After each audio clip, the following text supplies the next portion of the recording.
After 10 months of relentless effort and countless diplomatic appeals, Chinese President Xi Jinping finally meets US President Donald Trump in South Korea.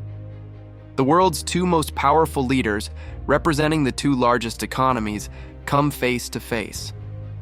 With this meeting, Xi Jinping has effectively brought China to the same global standing as the United States. After months of escalating tensions that had pushed the world to the brink of an open trade war, the US and China have finally agreed on a framework trade deal this week. As part of this understanding, both sides have taken concrete steps to de-escalate the conflict. Although the full deal hasn't been signed yet, several key points have been revealed. First, both the US and China have agreed that for the next 1 year, neither side will impose any new tariffs or retaliatory tariffs on each other. President Trump has already announced an immediate reduction in tariffs from 10%, which has sparked new hope for countries like India as well. China, on its part, has decided to lift its export restrictions on rare earth minerals for 1 year, while the US has promised to increase agricultural exports, especially soybean exports, to China. Meanwhile, China has agreed to resume importing high-end computer chips from the US, crucial for its AI and advanced research industries. However, despite all these developments, a comprehensive trade deal has not yet been finalized or signed. Still, President Trump seemed extremely pleased after the meeting, almost as if a great burden had been lifted off his shoulders. On one hand, Trump appeared cheerful and triumphant, while Xi Jinping remained calm and composed. He remarked that it's natural for two of the world's largest economies to have differences. He gave no clear indication of any solid trade deal, unlike Trump, who exuberantly announced that he would visit China next April, followed by Xi's visit to the US, after which, according to Trump, major trade deals will be signed. Praising Xi, Trump declared, "Xi is a tremendous leader of a very powerful country." But this sudden affection for China didn't appear overnight. It was carefully cultivated by Xi over the past few months.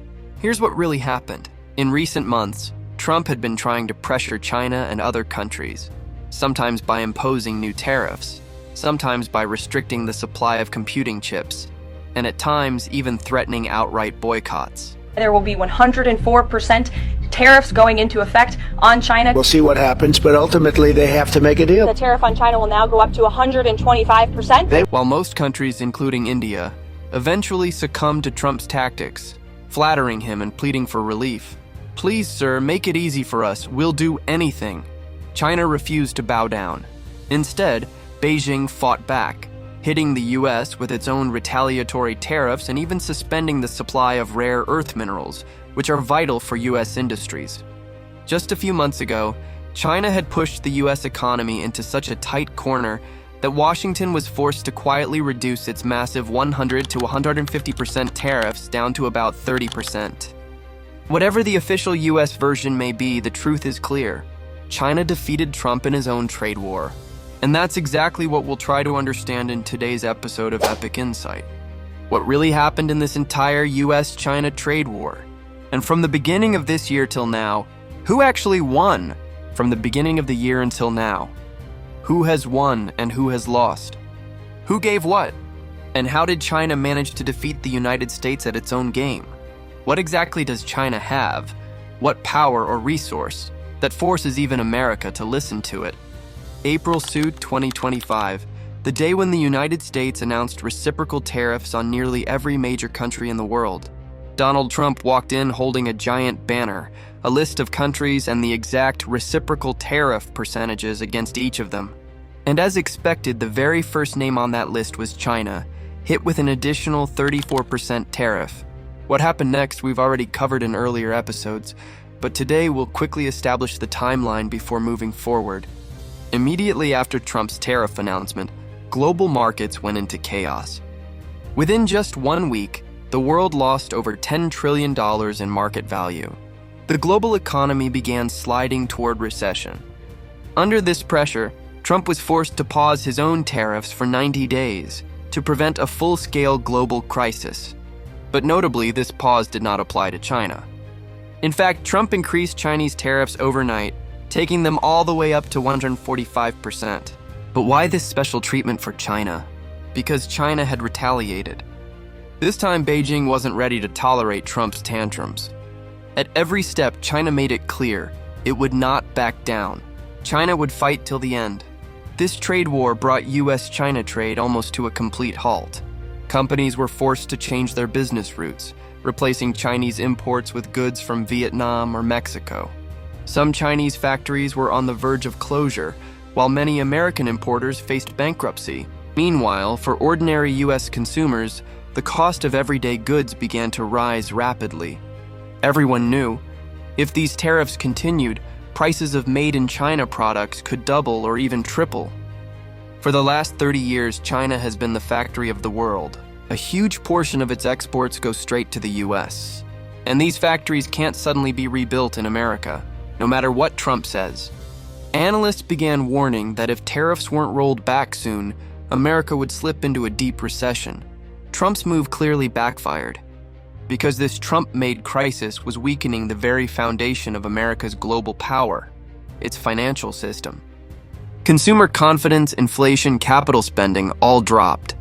People were spending less, prices were unstable, and companies were hesitant to invest. Chinese businesses suffered too, no doubt about it. China's own economic indicators started to decline. But interestingly, China was far better prepared for this tariff shock, because overall China could survive without $145 billion worth of American imports. Its economy would slow down but not collapse. The US, on the other hand, had no realistic way to replace $440 billion worth of Chinese goods. It was virtually impossible. The result?